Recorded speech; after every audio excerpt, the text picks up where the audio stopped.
Thank you so much for joining us today. Hannah and I are joining from a conference on data governance hosted at the University of Guelph. And we're on the territory of the Haudenosaunee, the Anishinaabe, and the Attawandaron peoples, and also land that is governed by the Dish with One Spoon Convention. Shauna, would you like to talk about where you're joining from?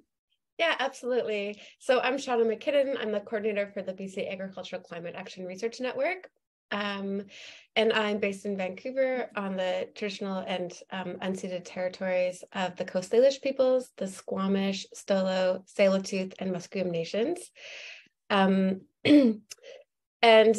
did want, before we introduce our moderator and our speakers today, I did just want to sort of make the connection between these land acknowledgements that we're making and our topic of today, data governance, especially because we're talking about community-led data governance, and data can so easily be disconnected from the peoples and places where the information is gathered. And today is really all about discussing how to keep data connected to those communities. So this is the third workshop of our series on ethical data governance in agriculture. We're curious to know if you've been to one of the previous sessions, either live with us or viewed it. It's recorded and available on YouTube.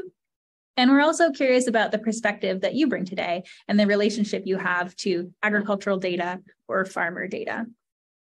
We've had great conversations that are summarized in the mural board. So if you'd like to see where we've been, the global lessons in agriculture, and 2 weeks ago, agricultural data governance in Canada, you can take a look there, and we'll also have all of the resources that are mentioned in each session posted there as well. Let's get started, and I'd like to introduce our session moderator today, Dr. Hannah Wittman, who is sitting there in person with Sarah Louise, both joining us from Guelph at a data conference. It's such a pleasure to have Hannah Wittman moderating. She's a professor at the University of British Columbia's Center for Sustainable Food Systems. She leads community-driven research projects with farmers and farming organizations, both in Canada and in Latin America. Hannah's been working with farmer organizations and Sarah Louise to support ethical data governance structures for agricultural research. And she's actually the principal investigator on the project that's made this webinar series possible. And she's really been a key driving force in helping to get this off the ground and leading these conversations. Welcome, Hannah. It's so great to have you. And I'll let you introduce our speakers for today. Great. I also have to give kudos to Shauna and Sarah Louise, who've actually been the driving forces behind this series. They've done a wonderful job organizing and recruiting participants and speakers, and it's just been a pleasure to be part of the project with them and all of our advisors. So I also have the pleasure to introduce Dorn and Greg. So I've worked with both of these leaders in kind of the community-driven and open access community tech space. Dorn Cox is the research director for the Wolf's Neck Center for Agriculture and the Environment. He's a founder of the FarmOS software platform, which is an open access, open source, community managed platform for entering farm management data. And he also has run the Farm Hack program, which he can maybe tell us a little bit more about. And he's currently leading a very large collaboration and consortium, which we are lucky to be part of, which is called the Open Technology Ecosystem for Agricultural Management, Open Team, which involves a whole suite of community partners, industry partners, farmer organizations, researchers, tech developers. It's a really diverse community, really trying to push the needle on opening up access to digital agricultural tools that are suitable for the grassroots. So these might be tools for diversified farmers or small scale farmers or farmers that are really interested in the integrity of agricultural data and research. And it's just been really exciting to see that ecosystem flourish. So Greg Austic, also part of that ecosystem, he's the co-founder of Our-Sci.net, which works to support the development of research capacity in communities through software, hardware, and training. He's the co-founder and product manager of PhotoSynQ, a low-cost handheld photosynthesis measurement device. And I know he's also worked a lot on various kinds of farmer-led benchmarking projects. We've worked with him on SurveyStack, an open source survey and questionnaire module that can be connected to various other of our open source tools. So again, just a really exciting group of people that they're both leading to produce services and tools that are open and accessible to our diverse farming communities. He'll also be talking to us about the Farmer Digital Coffee Shop, which again is a benchmarking tool, super exciting. And so we're really happy to hear about where their projects have come from, what are farmers asking for, and what is the role of these open science and citizen-driven communities in serving those farmers' interests to support ethical data governance and sustainable agriculture more broadly. So I will hand it over to Dorn. He'll give a 15-minute talk, and we'll have couple of minutes for clarifying questions. Then we'll pass the mic over to Greg. Same thing, 15-minute talk and a couple of minutes for questions. And then we'll have a good amount of time for an open discussion with both of our panelists. So over to you, Dorn. Great. Thank you so much, Hannah. I just really want to acknowledge what a pleasure it has been to work with you and your team at UBC as some of the founding members and really sort of thought leaders along with us as we've launched Open Team as an initiative. So I just really want to acknowledge that again. I think Open Team was formed, as you said, the acronym says a lot about it. But open because a lot of what we're asking for agriculture, we're asking a lot more of agriculture, not just food, fiber, and energy, but increasingly we're asking agriculture to adapt and mitigate to climate, to create biodiversity, to manage environmental change in general, and provide those other environmental services. And all of those require data. And all of those are part of delivering public goods that we're trying to quantify and understand together. And we have an amazing ecosystem of tools and technologies, but part of what we've recognized is that in order to deliver those requires a large-scale collaboration.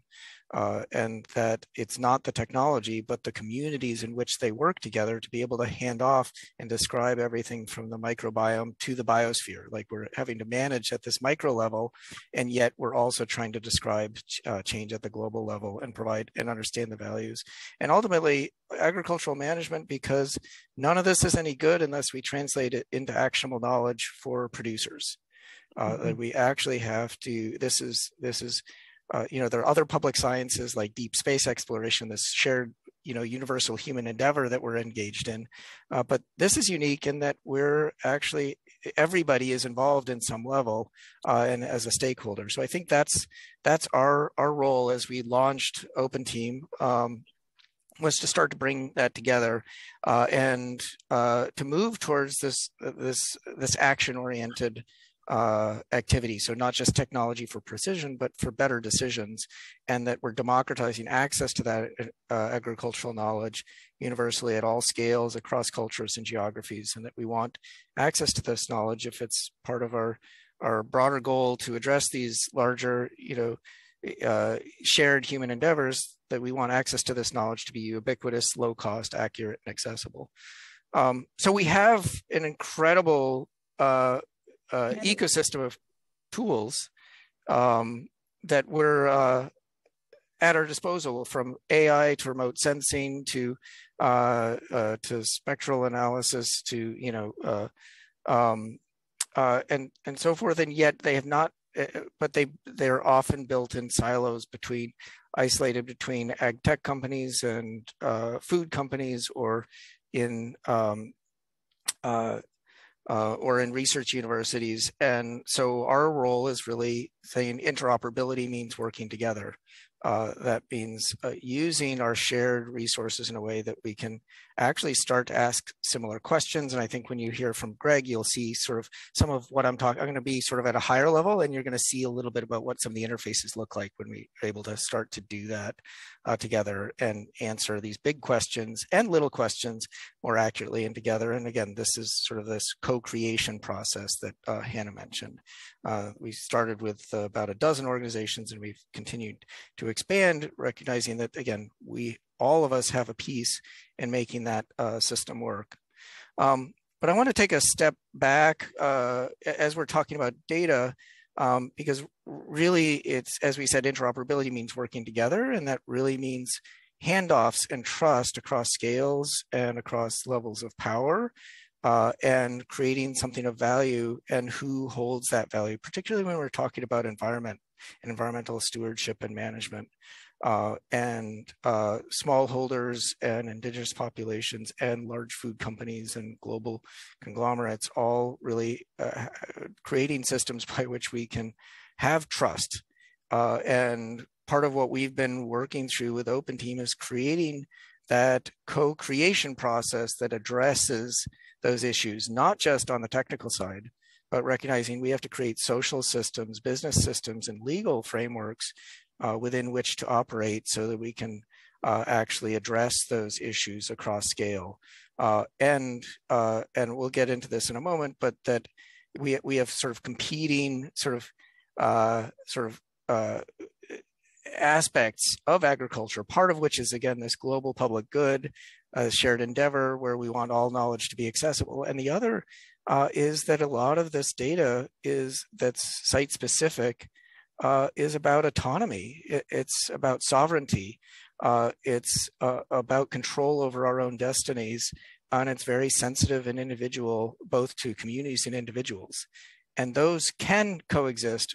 In fact, I would say they have to coexist. In order to generate that global public good, we actually have to build the business, social, and technical infrastructure to allow for the protection and handoff of trust from the individual. So I put up here the fair and care principles. We can come back to that, but that those are sort of two ends of that spectrum.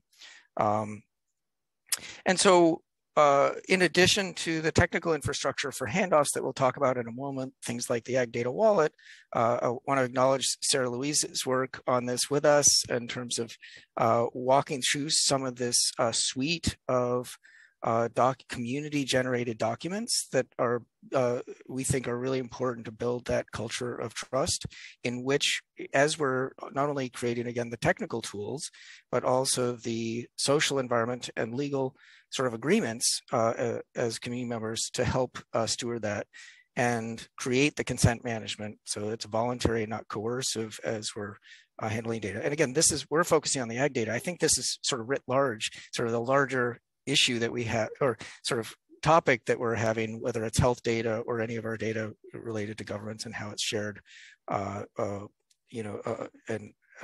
monetized in different ways. But we've been working through some of the building blocks that we think are important for the social and legal framework. And those include starting to build out some of the common terms and definitions that are translated across jurisdictions and languages, building out a common bill of rights, data bill of rights from which we can grant privileges, treating the way in which we handle individual data, environmental data, similarly to how we handle healthcare data or financial information. So we have similar oaths of care or fiduciary agreements in those industries, and really saying, what does it look like when we start to bring that? So we have our version 1 of that coming out this year. Hosting and data storage agreements that are not making the assumption that the company that is holding our data is actually monetizing it. Creating conditional use agreements that are customized, and then being able to, again, hand off our agreement or through proxy agreements in terms of data storage or data handling. So those are sort of some of the ecosystem that we're working on that, again, balances between this goal of increasing our understanding of the way the world works in terms of public science and our private enterprise and autonomy. And so this has been a really important sort of this data sovereignty concept at the middle, we feel is like a really key technical architecture that we're working with in that environment. And starting with that, the technology that we're building that will uphold that trust and Bill of Rights, so that we can improve our agroecosystem models, remote sensing, observation tools, adaptive management, and so forth. So we feel like, I kind of like the metaphor that this cycle here of all this incredible set of tools that we have access to together to answer huge questions effectively together, is like a racing bike, but it doesn't have the chain. And the chain is this trust and some of these agreements. Like, we can build 99% of it, but if we don't connect it, none of the flow can happen. And so that's a bit, I think, what we've been focusing on. And again, we feel this is just another way of saying the same thing.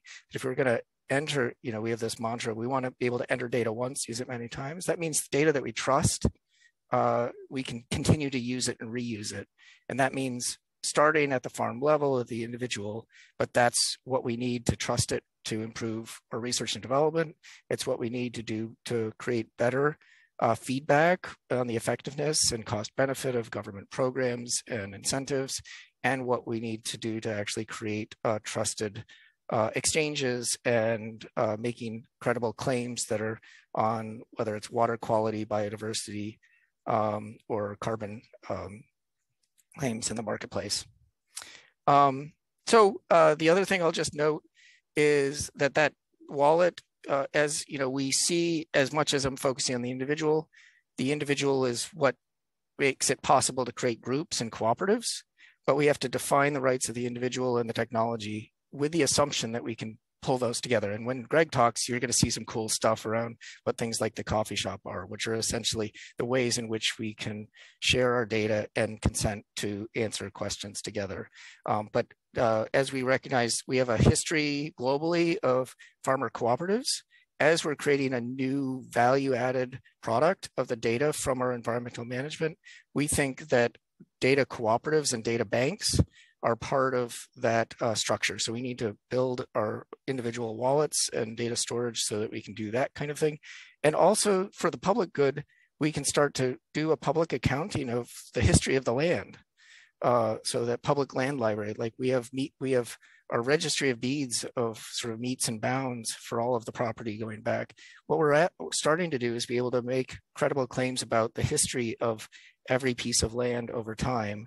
And we should provide a method by which our observations that have provenance can be added to that as part of our public good, and that becomes the foundation for so much of what we're asking to do. And I think I'll just note that part of what this starts to unlock is the ability for us to decommoditize what happens.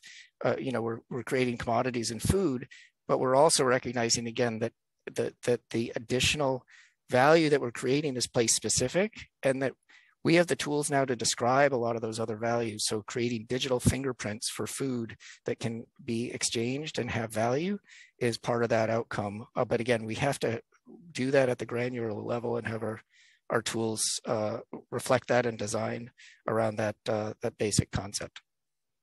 And with that, I will hopefully give you sort of a fairly non-technical but high-level sort of motivation and architecture within which we're working and building tools to support that vision. And Greg will give you a few examples, but there are many more.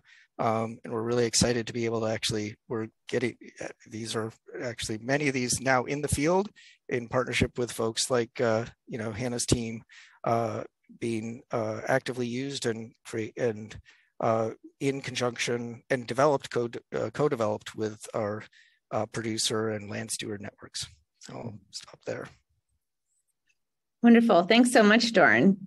We do have one quick question for the Q&A, and I think this might be a good transition question for you to respond briefly to, and then maybe Greg can speak to it a little bit in his presentation. And the question's from Shmuel, and he says, how can open access to technology, how can this support development of agriculture in poor and low socioeconomic countries of Africa, Asia, and Latin America? So I think this is one of the questions that we're particularly interested in, that a lot of the digital tools available in the marketplace are expensive, they're proprietary, they're only available in English. They're not necessarily accessible to resource poor or communities that have low bandwidth, for example, or digital inclusion. Exactly. So let's talk a little bit about how the open source community can address this issue of digital inclusion. Maybe you could talk about a little bit Open Team's approach to that, and then maybe Greg can speak to it a little bit in his talk as well. Yeah, absolutely. And that's been designed in from the beginning. And one of our reasons for being is democratizing access to agricultural knowledge in general. Some of it is global, some of it site specific, but also developing tools and designing them with low bandwidth, with different language support built into the architecture. In fact, Greg, one of our first partners through MSU was doing participatory research in Malawi in low bandwidth conditions to answer locally specific questions and provide free and low cost tools that are both adaptive. I think there are a couple of things, both that the software is an open source license, so it can be adapted to the hosting environments and so forth have been designed for intermittent connectivity, and three, that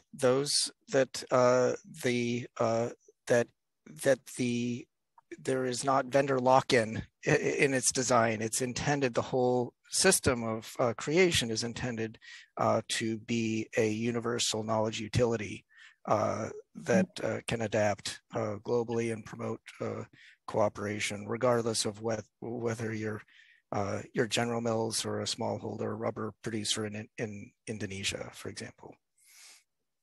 Okay, yeah. Great. And I don't think you need to answer this question now, but maybe just to have it in mind, one of the concerns that we do hear from farmers is that the General Millses of the world, I'm not talking specifically, will capture their data and sell it. So maybe we can have a more open discussion about that as well. Yeah. We talk about universal utility, and then with farmers saying my knowledge isn't universal. It belongs to my community, or it belongs to... Exactly. Those conditional use agreements become really, really important for that consent and making sure that we're contributing to the public knowledge and not for, walled gardens or private benefit. So. Yeah, wonderful. Yeah. I'll just say, over to you, Greg. Yeah, I want to just say something about that quick before I start. And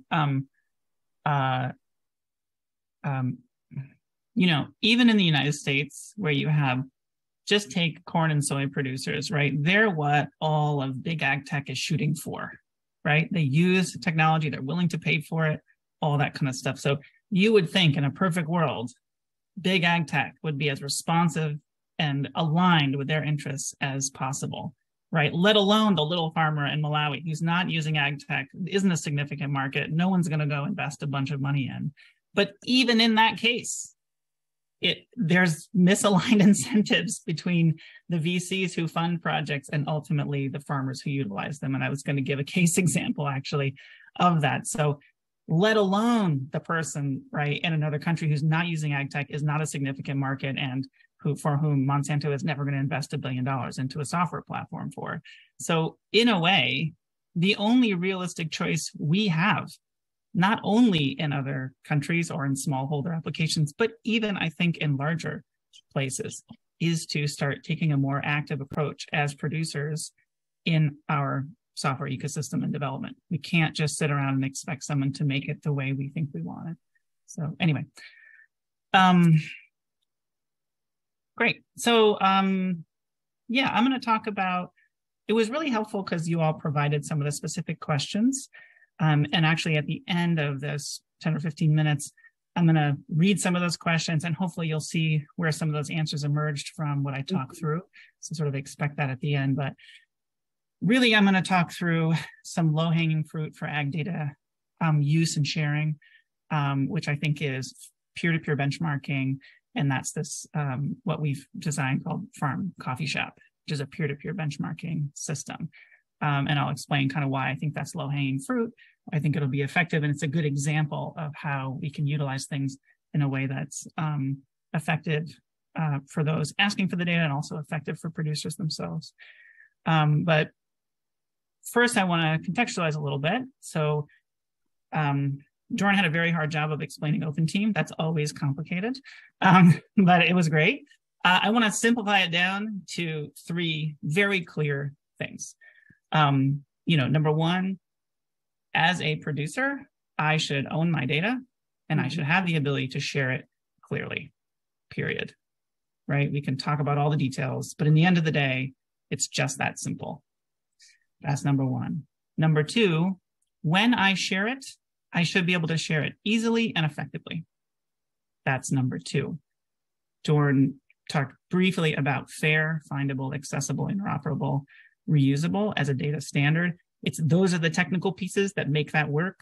But fundamentally, when I want to share, it should happen without $1 million of investments in APIs, right? And then lastly, those first 2 things do not work unless you have a collaborative development environment. You can have all the schemas and principles and things in the world, but if you have a bunch of VC startups who live in silos and who can't talk to each other, it simply will not work. And, when I go buy an iPhone, I don't want to have to read 10 articles about what the development environment is like inside the software developers in iPhone. So I get it. We're asking a lot of people to understand that, but I guess I just want people to understand and recognize that the culture of development will impact their end product. And we need a collaborative environment. If we can do those 3 things, data rights and permissioning, easy shareable data, and a collaborative environment, then we can get to that sweet spot that we all want, right? Which is enter data once. That's a win for producers. No one wants to enter data a bunch of times. And use many times. That's a win for those people who are requesting the information or trying to support producers, right? We can get there, but we need those 3 things. And I want to clarify that, this is not the world that we live in today. So don't think I saw an amazing piece of software yesterday, or I saw this amazing thing, or what about this new thing? They all could be great. I'm not denying that progress can occur, but we're not in that world today. We have a lot of work to do. And I think that the work that Open Team is doing and you all are doing and the discussions here are really, really important. I grew up on a farm and our farm uses ag tech stuff and it's pretty big. And we use granular and we had a very specific experience of something we had sunk thousands of hours into that then is potentially going to disappear. And as a farm that depends very heavily on technology, that is a massive deal, right? So again, not even for smallholder farmers, but for farmers who are using this stuff for management, these things matter a lot. So yeah, the world we live in has a lot of work. That's sort of some of the context. So I want to take a step back and then move into talking about the coffee shop. But first I want to ask, why are we collecting all this information in the first place? We should all be starting with that question, because I don't think any of us really want to have farmers spend half their time in front of computers. And I can tell you for sure that farmers don't want that. Some farms use farm for farm management. That's great. That's their own purposes. But a lot of farms, even larger farms in the US and certainly smaller farms like you're talking about, don't do it. And frankly, don't even really need it for their own production. They just don't a lot of times. And that's fine. People are amazingly effective. They can keep stuff in their head and be very effective, right? So let's be honest with ourselves and realize that we are coming to farmers and asking for their help. That's the reality. We're coming to producers and asking for their help.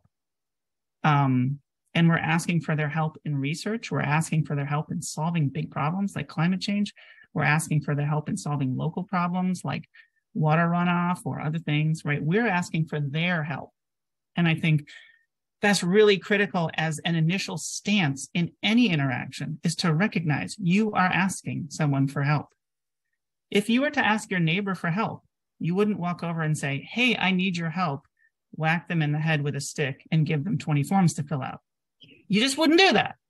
1, because it's rude, and 2, because it won't work. They're going to say, and then offer them $50 and say, does this $50 make up for the head whack? And then they're going to be like, maybe, but I still didn't like it, So I just remember that stance, remember we're asking, and while it may have side uses for them, fundamentally a lot of times we're asking. So what can we do? I think, how can we change that situation and make it similar to if you were to go to your neighbor's house and ask for help, right? Well, first off, no one can help you until you define your outcomes, right? That's step one. Hey, you know what I need help with? I need help in getting more carbon into the ground. And that means measuring soil carbon. That's what I need help with. Two, usually these people are experts in what they do, right? You're not showing up to someone who's never built a house. You're showing up to an expert house builder. You're showing up to an expert farmer. You can make suggestions on what they can do, but ultimately they're going to be doing it. So I think a second piece that we can do is help share creative successes. Here's some things that we've seen help support the outcomes that I've laid out here, right? But ultimately, it's going to be up to them in their operation to figure out how to get there, because you're not living their life, right? And lastly, building community.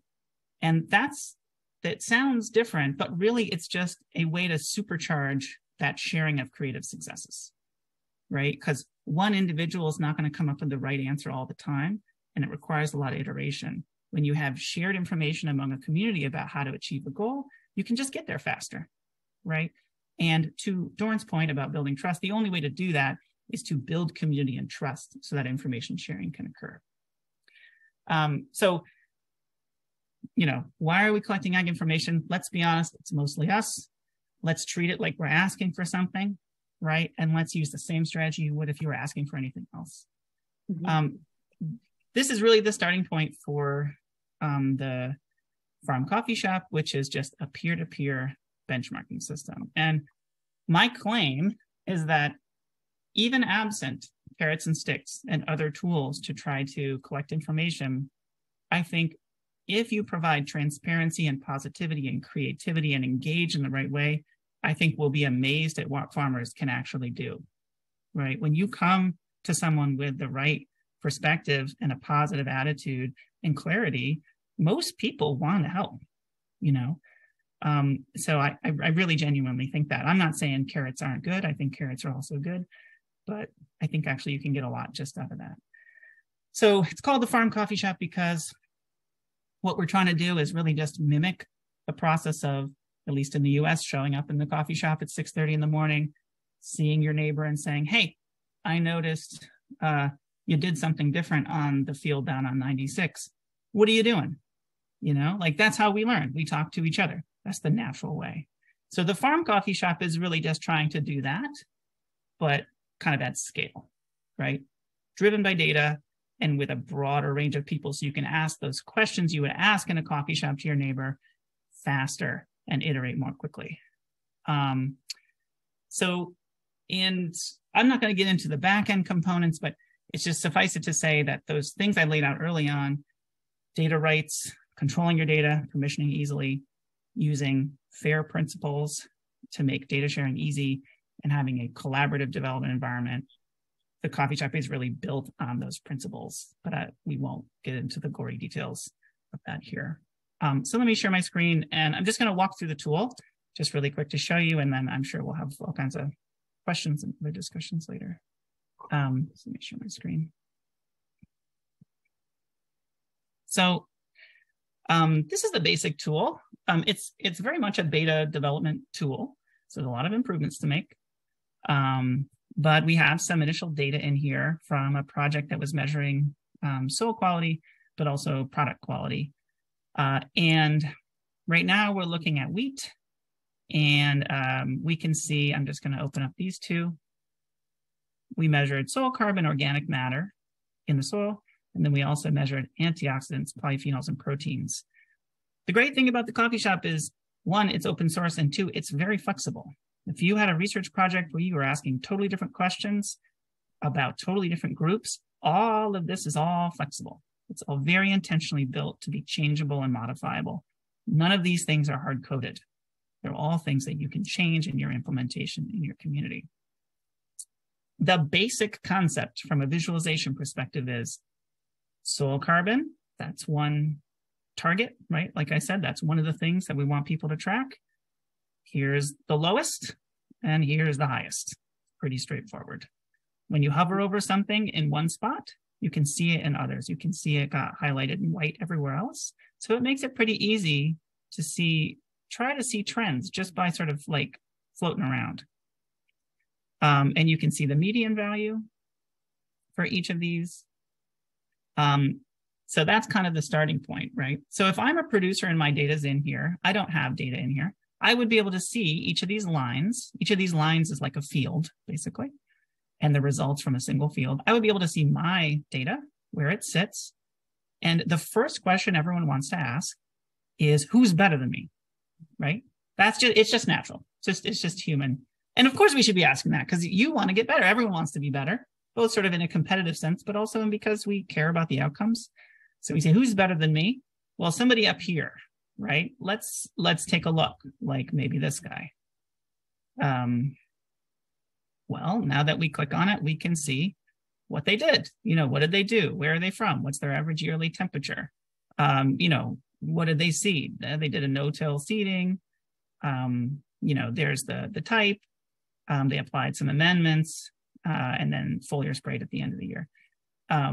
So here's an example piece of data, but we can also filter things. So I'm going to make a filter and say, you know what I really want? I'm just going to get straight to the point. I want to see people who had really, really high product quality based on the information available. So only the really high antioxidants, the really high polyphenols, and the really high proteins. So let's make a filter for that. This is all high. And then let's make a filter for all the really low stuff. So we'll do the same thing.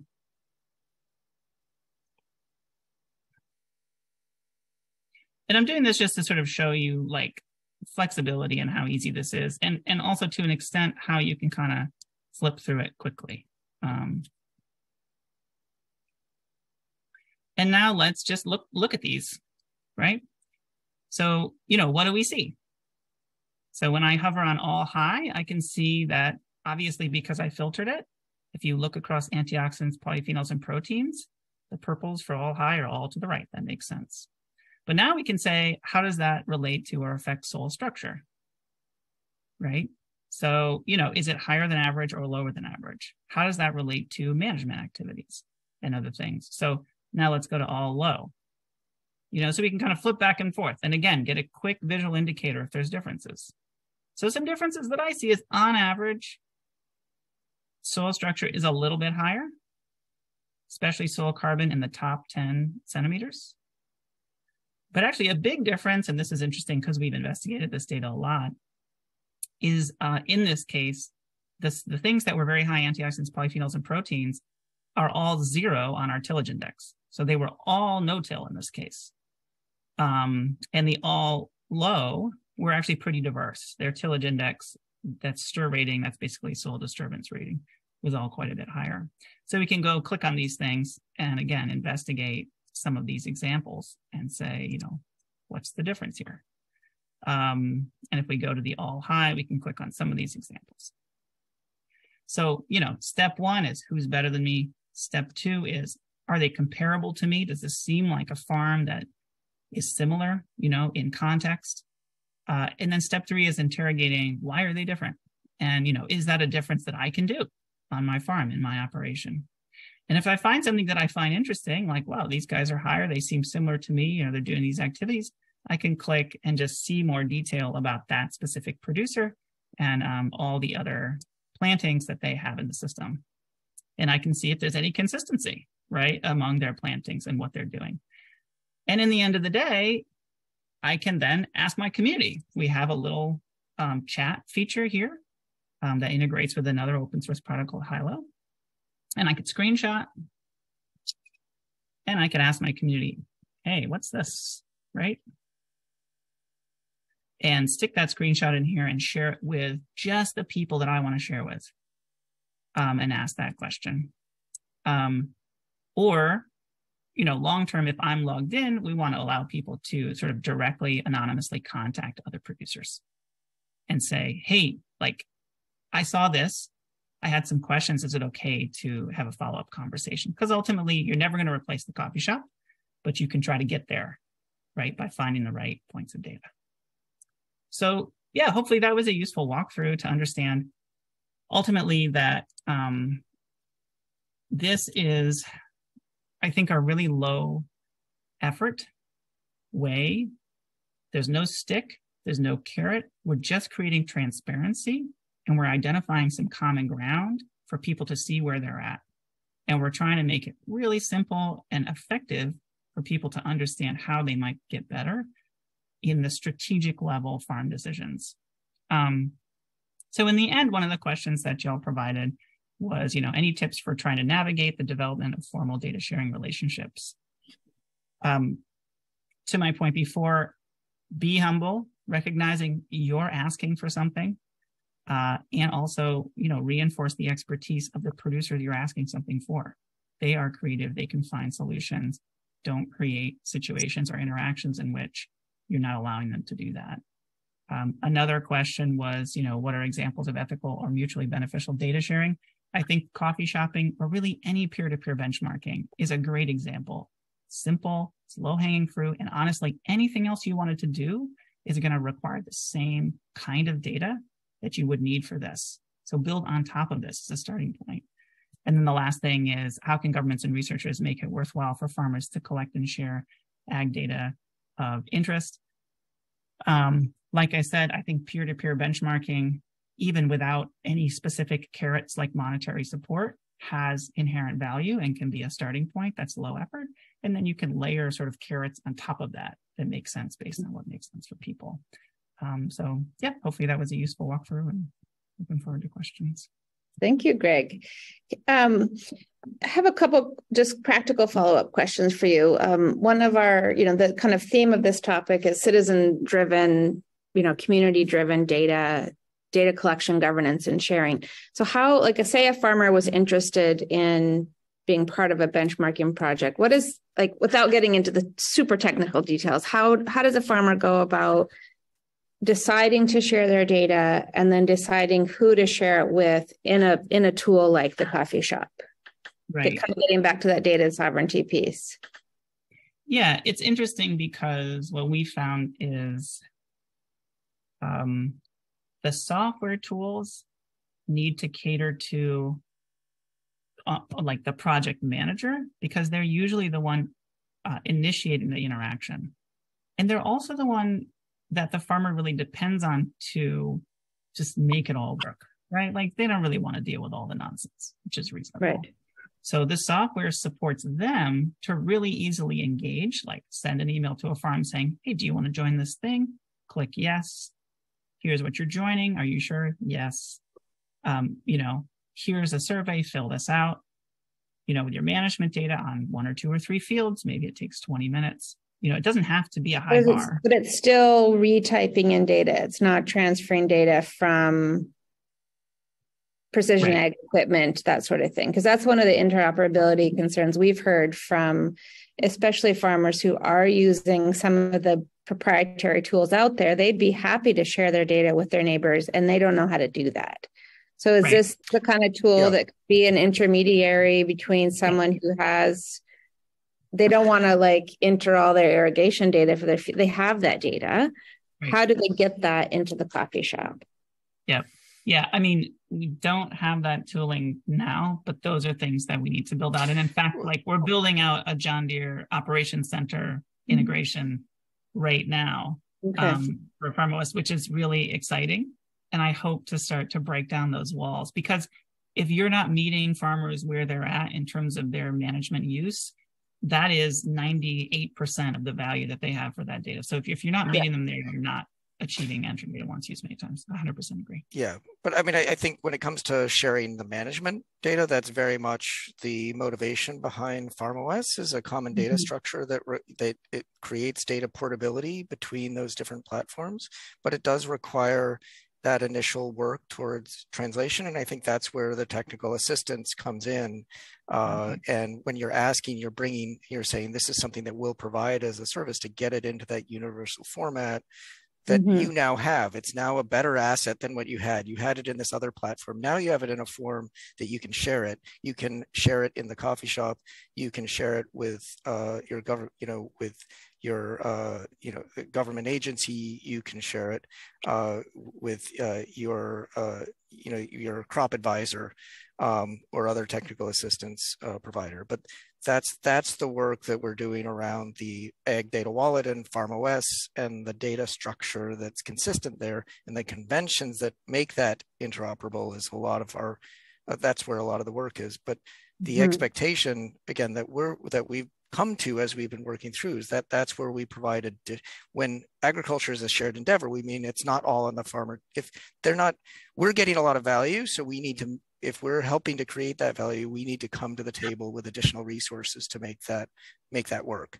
If we're asking them to create a public good, how do we help document that public good that they're helping to create? So that's what it is. And then that is the process by which, as I mentioned, those different conditional use agreements, if you're saying when, and we think it's really important that we create that data asset, that's something that's a value that the farmer then controls, as Greg said. But if you are then exchanging it with a researcher or you're exchanging it with other farmers, you're doing that, you're starting with the rights to that, but you're saying it has more value if we share it. So now we have an agreement, but you have to have that right to be able to create that agreement and then grant it to somebody else. And so that's that transaction. What it looks like may be not in the software, but it ultimately gets reflected in the software. It may be it's actually a written agreement that's human readable that you sign off on, that you agree with your technical assistance provider or somebody, a researcher, that's saying, hey, we want to do this really cool project on your land.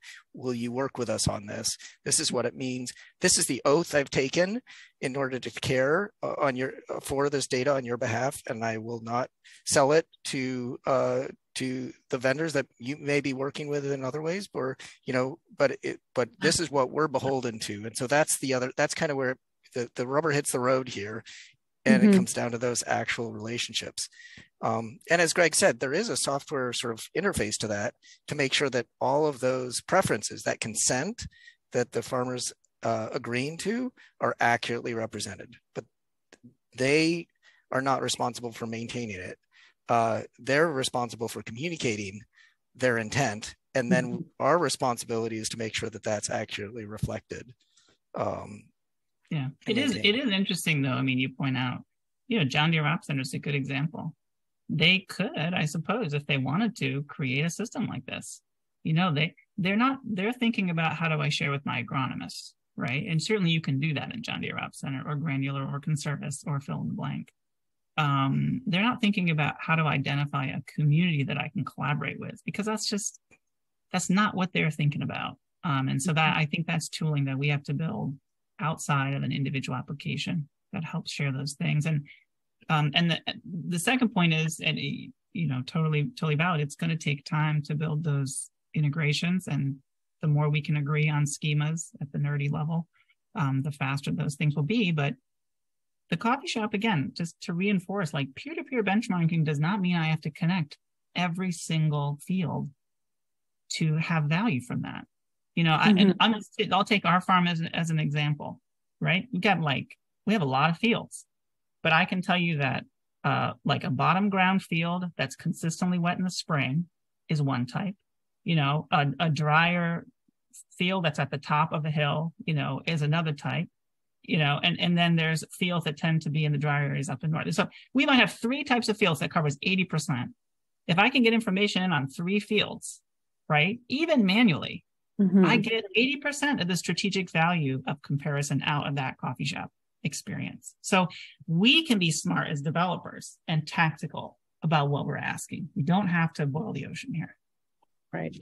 So I have so many questions. This is just wonderful conversation. And I think it's really speaking to a lot of the questions that come up in these circles that we're in with farmers, with policymakers. And So I might ask you a little bit more about this pipeline of data. So on the one hand, you have farmers who are conducting their operations, whether they're keeping data in their head or in a notebook or in an Excel sheet or in Light Farm or in a John Deere, black box on their tractor. So that's existing data that some of which could be shared or has to be shared. So in BC, for example, farmers in certain locations and of a certain size have to register a nutrient management plan, and they can pull the data for their nutrient management plan from their existing management practice data. So that's a kind of a pipeline of existing data that we can extract, for regulatory purposes, for certification purposes, or, down the line, there's been a lot of discussion about farmers being able to sell certain pieces of their data to data aggregators, and so they can gain value from that. Then there's the other side of kind of project-oriented data extraction where, researchers or government projects or community, projects come to a farmer with a survey and say, please fill it. And, maybe they can fill it manually or maybe they can extract it. I'm wondering from your experience where you see the greater need is from the farmer perspective. Do you think farmers are more interested in pushing their existing data out, or do you think they're more interested in making it easier to fulfill the many requests that they get? That's tough. Hard to generalize. I've definitely heard both. Well, and it just depends. I mean, I'll just we've asked farmers before, kind of in survey form, what people use through free previous projects. And we found about a third have no farm management software at all. You guys probably know this. I mean, same stuff at Light Farm, right? A third roughly use usually multiple different services where not one service contains all their information. And then a third are more hardcore users of a single platform where you could interface with a single platform and get stuff out. But even among those people, if you look back in time, depending on how far back you have to go, you lose stuff anyway when you go back 2 years, 3 years, even in the people who are using a single thing. So it's incredibly hard. And I would love to say that all these things can be solved by creating integrations. I feel a little bit like I'm increasingly moving to, I would love to see some of these like AI tools where you could upload a PDF or spreadsheet or anything that contains the right information and then have something that just figures out where to put it. Yeah, that's translation. It's a translation issue. It's totally a translation issue. And if we actually could solve that, and to be honest, we don't have to wait for ChatGPT. There are open source models that can do this stuff, and we could be investing in as a community and starting to test this out. And it may take a couple of years, but I think we should. So, and I'll add a little bit though, because to that nuance. So some of the existing, those percentage that are using some technology and that have existing data, often the questions we're asking of agricultural producers now, we have not been collecting the data related to those, asking those questions. And so it is developing new protocols and bringing new resources and adding additional sort of, processes on our land stewards' land that require different measurements, whether it's remote sensing or in-field methods or lab methods that are bringing additional information. Those have value for management, but it is also part of creating new structured protocols and pathways for collecting that efficiently and getting value and creating that new value proposition for actually collecting it. And so that's happening right now a lot in terms of our field methods testing and soil health testing and carbon quantification and so forth.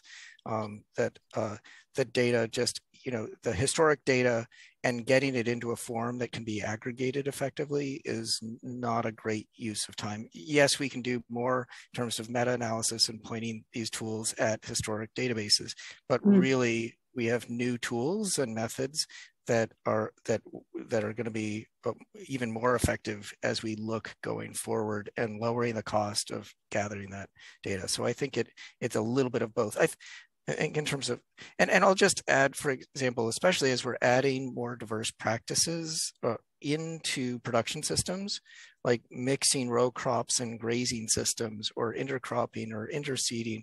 All of those things that a lot of the existing data systems don't accommodate for in terms of how to describe them accurately. So that's been also a lot of our work, is to create a system that allows, fine if you're using precision ag data for your row crop piece, how are you then overlaying that with some of these other agroforestry practices and the hedgerows and the environmental benefits associated with that? That is not going to be encompassed by the existing data set, but we know it's part of the actual landscape that needs to be described and has public value. So that's, I think, where the new work and development and support comes in. Great. So I'm going to ask a couple more clarification questions that have come in. So, and then maybe provoke a little bit. So a question on, can you just, for our audience, which is kind of a generalist audience, define what is open source versus open access? And then maybe as part of that, respond to the provocation that I hear on a pretty regular basis. So why don't we just let venture capital take care of this? They're going to do it quicker and faster. So, how do we explain the value proposition of an open source or open access ecosystem versus a private monetized ecosystem oriented towards the same objectives of resilient, regenerative, sustainable agriculture? Yeah. You take the first one, Dorn. I'll take the second one. Oh, wait, you want open access and open source first? I wanted to take the second one. So let me do the first. In addition to the clarification questions, so tell me what you think. Yeah, sure. Yeah. Open access, I would say, is part of the public sciences. Like, we have a sort of a single, an agreed upon source of truth that allows for us to reference. So I think that's part of sort of a knowledge utility structure that we can all access and say, this is our current state and understanding of the way the world works. That's open access. Open source are essentially the blueprints for how we construct things so that people can understand how to do it. It doesn't mean we say free and open source. It doesn't mean that it's free to develop the software. It costs money to do that, but open source means you can understand it, you can contribute to it, you can update it. Open access is a consensus mechanism. It's like, it's something that's been stamped and you can access, or it's been essentially, it has provenance, right? So I think that's important.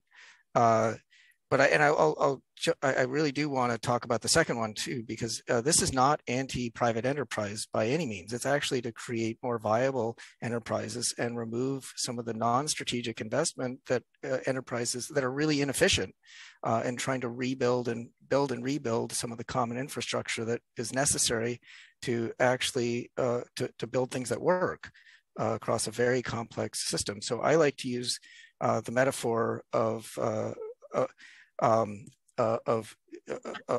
tree, and essentially this goes back to land-based economists, the physiocrats, who talked about sort of our society as a tree, with agriculture at the roots and industry and commerce for the leaves and branches. And so if you think about competition, leaves and branches are generated on an annual basis and they compete with each other. And the fruit is like all that genetic material and cross-pollination is part of that competition. That's really important. That's great, but let's put it in context.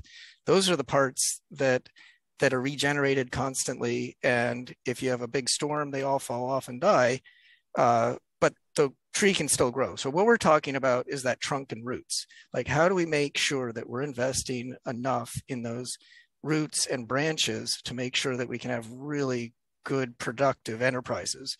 And so I think from a venture perspective, absolutely, let's make sure that our ventures are really creating innovation on those edges, but also that they're doing it in a way that's contributing and moving the entire process forward. So I don't say it's a contradiction. I say that they just need to be put into context. Wonderful. To add to that, because I know a lot of people in government and nonprofits, when you start talking about open source, you just get blank stares because first, they don't know what it means. They don't know why it cares, why anyone should care about it, because they just want the job done. Totally get it. But here's an analogy that may be helpful for folks who are trying to make this argument. In 1992, right, Tim Berners-Lee, along with others, created a web browser, right? The World Wide Web that was the portal into which we all started to access the internet. Very intentionally made it open source and public domain. They did not have to do this. This came out of CERN. CERN has created a lot of not open source stuff, but they made a choice to make that open source. So now the question is, did we maximize overall utility? Did we maximize public benefit by making the base on which trillions of dollars was built open source? Or would we have been better off having CERN patent that and try to dole it out, right? The answer at this point is obvious because we have the benefit of hindsight. In the moment, it feels like a loss to someone with that control mindset. And at any given moment, looking forward 20 years, that is where we are. They're going to build on the base that we're sitting on today. And some of these things are like that. So it's many industries were built on the internet, but they were built on it because it was open source. So just, if you're making an argument in your organization, bring that one to the table. That's great. That's actually super helpful. Can you give us, I think it was you that talked about sharing creative successes. And I wonder if each of you could choose an example, like a really concrete example of a creative success that you've been involved in or observed, and maybe in the Open Team Network broadly, where this is all kind of worked as planned, where you've had a farmer who has some data and they've been able to share it, and that's moved the needle on something, on opening a market for them. Like, how has the farmer benefited from kind of engaging in this pipeline in a new way, facilitated maybe by some of these tools? What is changing for the farmer themselves by kind of contributing to participating in these open data networks? I'll give an example and say why it's actually kind of hard to measure that. And that actually might be one of the problems with the system I don't think we talked about. So a lot of the data that I showed was collected through this Bionutrient Food Association study, which was looking at food quality and soil health and seeing if there was connections between the two, and measured a bunch of wheat and oats in various places, probably like, 5 states.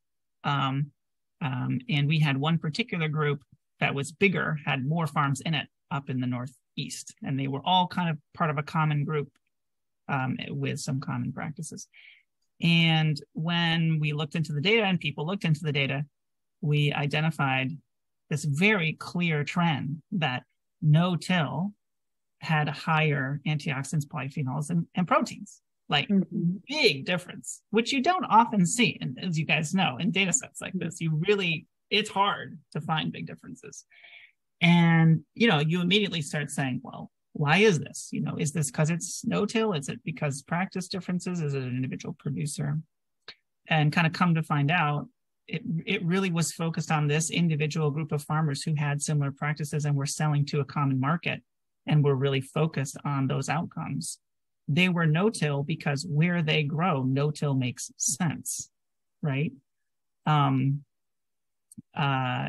they did use spray. I mean, they all used glyphosate, right? So in the BFA, they want to tell this story about sustainable ag, but that's not the story. You get the story that you get when you look at the data. So that's a good example where I think a lot of people kind of were surprised at what succeeded and also left a big question like, gee, what the heck are those guys doing up there in the Pacific Northwest? You know what I mean? That's making it so effective. So it was fascinating. Now, you said, how did it change lives? How do I know? This is a little bit like a policy problem because the nature of peer-to-peer change is I don't know who saw what and what people did. I don't have a tracking mechanism, right? I know what information was shared. That's the coffee shop. You have to opt in to get that information. Yeah. Right. But I know a lot of people saw that and experienced it and saw this difference, but I don't know the outcome. So maybe there's something there. If we're trying to track outcomes, how do we do that in these very loose peer-to-peer systems that we believe in? Yeah. So I'd love to, share an example too, because I think it's one of the ones that inspired me to dive in quite a bit more. And it really came out of work with the Cornell Soil Health Lab, and the first time that we did our own soil health studies on the family farm. And we had a slope that we tested, and it was above a number of irrigation ponds, and we had algae issues in some of those ponds related to excess phosphorus. We did all of our soil health tests. We had low productivity on a whole series of fields in that area, and those soil tests were actually showing low phosphorus. And so we went through this soil health test, and the results that come back when you get a soil health test, I think, are really important. And it was sort of some of the inspiration, behind the coffee shop, is what it gives you is your results in relationship to everybody else in the database. And you're getting not only the absolute number, but you're saying, here's how you rank in terms of everybody else. And what we could see there is that even though we had low phosphorus, we had high surface compaction within that field. So all the rest of the ingredients were there, but whatever was applied was not going to actually get to the plant. And we could tell that partly because it was an index. It was a data-driven story that we could see on our farm and take immediate action. And by addressing that surface compaction through, again, in an organic system, but mechanical disturbance that left the living, the living cover in place, we saw an immediate change in the population, in the growth, in one season. So and the only reason we could really quantify that was part of participating in a system that was benchmarking our work with others and understand what we should be expecting, both in the soil and the plant growth, productivity, and that leads directly to more positive outcomes. It led to more drought resilience. It handled, or we were getting a lot of runoff, and all of that was addressed. Even though it was fully, in perennial cover, we were having all sorts of other issues that were addressed by being able to benchmark our field to others. And that was nothing as complex as, it wasn't nothing like as in depth as what Greg was talking about, but it was the same basic concept, is that we benefit by being able to access that sort of accumulated knowledge that is now part of reports and the tests that we can do. Ideally, we can make this more and more simple, so you don't even have to go on. It's just it's embedded knowledge. I don't have to go out there and take the test now to be aware of some of those specific sort of constraints, and that become part of the social cultural knowledge in a location. But in order to share that, how do I now share that with somebody in Australia or in Argentina that is in a similar condition? That's where I think we get into having to have these mechanisms for knowledge exchange. But that was definitely an inspiration, and building on, again, a substantial body of work to make a very simple change. Yeah, I think that's, for me, one of the most exciting pieces of this work is the potential for benchmarking and the potential to sort of make open data products available to farmers in really diverse contexts and being able to filter for similarities. I think we'll come back to a question in the Q&A, and just to kind of drill into this question of data sovereignty, and to help people understand what's the difference between an open access product, so a tool that might be freely available, and open data sets, and how would an open data set that might be emerging from a project like this or a tool, how does the open data set respect the privacy concern of producers? And how do farmers kind of opt in and out of different sharing opportunities? Right. I think it's helpful to start with start at the start, which is data rights, right? I mean, you have the right to keep all of your data private. That has to be the starting point. Open access means that you're putting something effectively in the public domain so that everyone can access it. You're choosing to do that, but that's something that you're doing actively. So that's what open access is. It relates to information. So there's no inconsistency. It's just about choices. Now, I want to make a sort of like cultural or systemic suggestion that there's kind of two routes people tend to go down. They tend to go down this route of, hey, all these big companies are taking all this data and they're saying it's worth, my brother just quoted, $57 billion from some conference he went to. And so I want to hold on to it really tight because it's worth a lot and I'm going to dole it out in little bits just to people who are willing to pay me. That's a space that a lot of people mentally are going down.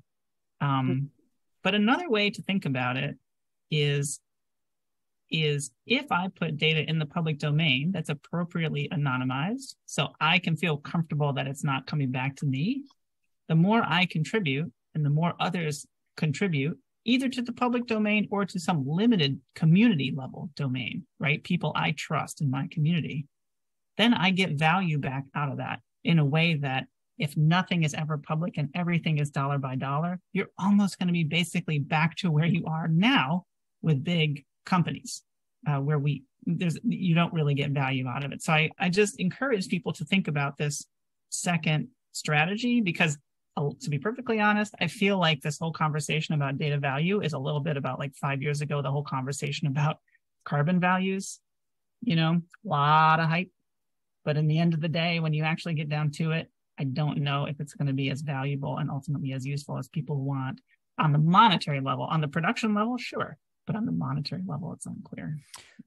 So, yeah, and I would just add that there's some additional nuance when you're sharing, that you don't necessarily have to share all of your data in its full resolution, not just anonymization, but this is part of the conditional use agreement, is not only what aspect of the data you're sharing, which pieces of that you're sharing, and for what purpose. That's what the sort of the foundation of a conditional use agreement is. And so that's, say, because you can share your same data, but at different resolutions. You can say, I'm not going to give you the specific field even. I'm going to give you I live in this county and here's my general practices. That's the resolution I'm comfortable sharing and putting into the public domain. And so I think that's a really important piece, and that agreement then carries with it beyond that level. And I think that's really, again, that's part of that sovereignty, is that you have control over what level you're agreeing to share and for what purpose and for what duration. So I think that's all of those are parts of providing, again, not contradictory. In fact, I think they're necessary to aggregate at scale, is to have those mechanisms of trust in place so that you can have these really large scale trusted data sets that have those conditions attached. Can we talk about data stewardship at that temporal scale? This is another question I get from farmers and community members who are really excited about these community-driven projects, and they say, I'm willing to put my data in there, I'm willing to participate, but what happens 5 or 10 years from now? Is your project still going to be around? What's going to happen to your tool when your grant runs out?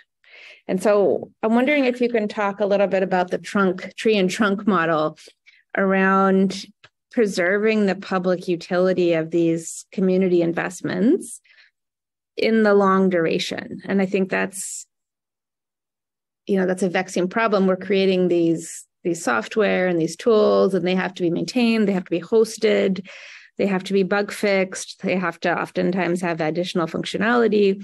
So what is the long-term horizon for kind of community-led open source projects, maybe that aren't necessarily going down the privatization or venture capital road? What is the horizon there to make that sustainable long term?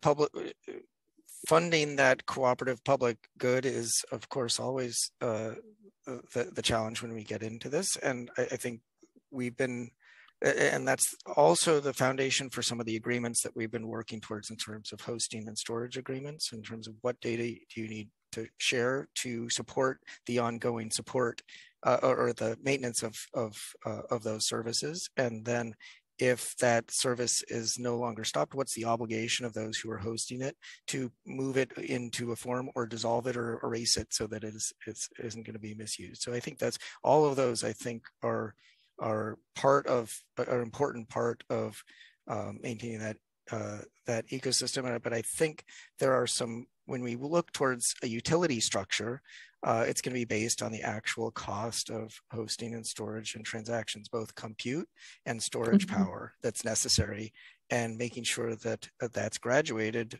according to the actual demands on it.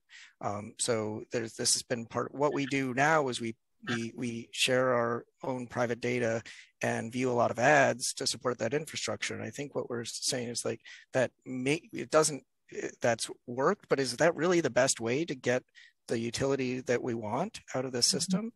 I think the cost of supporting a lot of that is not so onerous that we can't get a better system and have it supported by fairly low transaction fees or storage fees that are actually covering what's actually it costs to host our identity, to store our personal data, to provide it and others access to that, and to be paid for, if we're creating value and we're getting paid for it, that a portion of that is going to support the infrastructure that's actually delivering that value. So that's like a freemium, kind of a freemium model or something. Yeah, I mean, we do. I mean, yeah.